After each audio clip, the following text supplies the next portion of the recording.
now that I am old enough to go on my personal journey. Zurich the imp messenger came to the door and knocked. Knock, knock, knock. I was surprised to see the message. As a surprise to me in my parental structure, it was a message from our rival nation, the Icy Elves, who used the element of ice to create weapons. We Snow Elves use our abilities to create wards and shields in defense. We now have to find a way to get there without incident, but how can we move to our enemy line? How can we prevent war? Why is doing this important? Well, they stole something precious and are offering to return it. I packed my supplies and began my journey. I know where I am going. I just do not know what to expect from our sworn enemies. Is peace possible for our long existence of war? Now let me get back to focusing on my journey, cause there are too many snow lions everywhere. For the most part they are docile, unless you mistakenly step into their territory. And the dragon that flies ahead protecting those who need him. His name is Izon, and he is the father of both winter elves. I am glad I do not have to tussle with the other elves. I do not want that battle. I just have to find a way to cross the sea. Where sea serpents and the hippocampus. Oh, never mind, I have a ride. Now all I have to do is saddle up and ride. Could it be that simple? My voyage took a total 13 days. We made it through the easy part, and what was left was where the adventure really began. Sea horses on our planet are different from what you use, so they are larger and have scorpion-like stingers which cause paralysis. We also ran into pirates known as the Volcanic Elves. It was dangerous, and yet I succeeded at taking over that ship and crew. I used the sea horse poison to gain the upper hand. The pirate captain recited the words of his ancestor, which meant we were allies. We open our eyes. And we see each other. Standing here. Beneath the willow. We join our hearts. Uniting as one with no other. Standing here. Beneath the willow. He then told me about how his people came to be. After the grand ceremony, the two newlyweds went to the tree of 1,000 flames, a tree that is very tall, and has red vines with 21 leaves in a row and switches to the next side. Each vine has bluish-green leaves.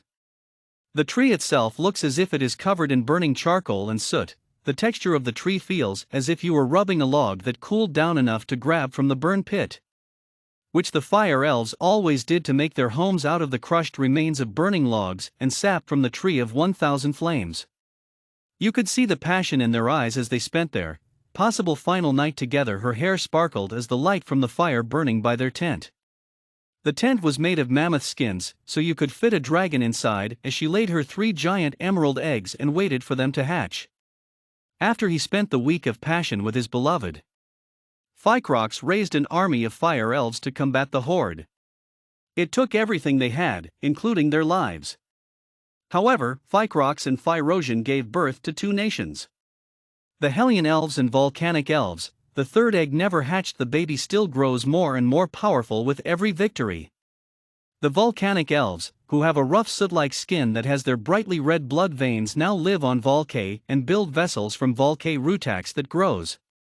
The Hellion Elves, which are grayish-brown and have black veins that glow pink if it's a woman or orange if it is a man. The glowing blood is due to the bioluminescence. This makes it easy for the elves to tell who is who in the place they live inside of the Hellclocks, which is a cave system that sits just south of Volcay.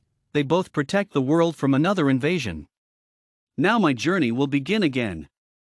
I put the crew to work and we began to make weapons that did not exist before. Can we get the item back without incident? I actually think so, as I recall our origin.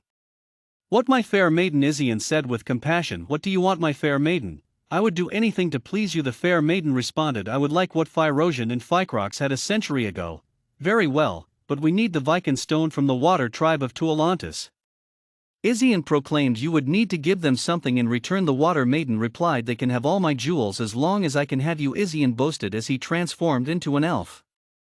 By the way, my name is Lunaxi, said the water maiden. Princess Lunaxi. So the princess and Izian were off on their ship to Tuolantis. Let me speak first, they might listen to reason. Princess Lunaxi said. Very well, replied Izian. They arrived at the shores of Tuolantis. I have returned, with great news, Princess Lunaxi commanded. I will be performing the Fikrox ritual and create 3 nations for the Water Kingdom. King Quartina I walked out and said, "Where is the beast that stole my precious jewel?" Princess Lunaxi pleaded, "My father, he has returned me to this fair land, and he has brought more jewels. I want the creature's head," King Quartina I demanded. Out of nowhere, everyone heard a roar as the Grand Dragon Izian burst from the ship. He swooped down and landed behind Princess Lunaxi. "I come in peace," said Izian. "I ask for your blessing in this ritual. We will divide the stone in 3. All the water elves ran forward screaming their battle cry. Only if they knew about the giantess waiting for them. "That's enough," the giantess said with a boom. King Quartina I exhaled and yelled, "We will take your terms. We ask for a bow in return for the Viken stone." The Grand Dragon, Princess Lunaxi, and the giantess were off to perform the Fikrox ritual. An eclipse arose. It seemed that time stood still as Izian took Godslayer to the Viken stone, creating the bow of Quartina, Ishan's crusher, and Lunaxi's ring. The giantess had given birth to Ishan, an immortal ice giantess, and a new tribe of ice giants. Princess Lunaxi gave birth to the snow elves of the North and South Kingdom. You see, the northern snow elf has a lavender and white skin tone, while the southern snow elves have a crystal blue and white skin tone. The bow of Quartina went to Quartina I, and the oceanic elves, Izian's crusher, went to Ishan, and the snow elves in the south, snow elves of the north, got Lunaxi ring, which went to Queen Lunaxi. I woke up from my spiritual journey when the pirate captain informed us we were in the northern snow temple. I was cautious about stepping out, not because of the icy landscape, but because of the army standing in front of me. It seems I was set up. Never trust a pirate with a backstory. My lesson learned.